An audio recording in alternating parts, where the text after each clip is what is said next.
Okay, now let's talk through the setup for the game. So I've got here all of my orcs, I've got here all of my dwarves, I've taken out the orc general, I've taken out also the dwarf general.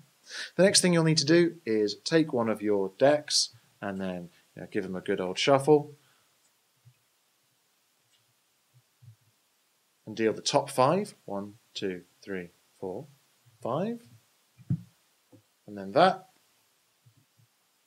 plus the general, makes up my hand. Okay, so now each player should have 6 cards in their hand. You wouldn't want to show your opponent your cards if you are playing the game for real, but there's my hand of 6, and there's my opponent's hand of 6. So, as we start to play the game, I've got the remnants of my deck. I'm going to place that within easy reach of me. I've got my opponents here. They're within easy reach of him.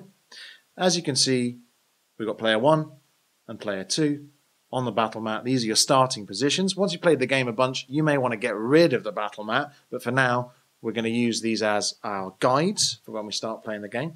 First thing I've got to do is pick a card to play in a starting position here.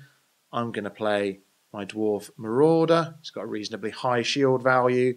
He's got some attack arrows on that angle. Then my opponent is going to do the same. He's going to play a Dwarf Ravager into that position. That is how you start a game of Lords of War. It would now be player 1's turn to place another card. That's how it starts.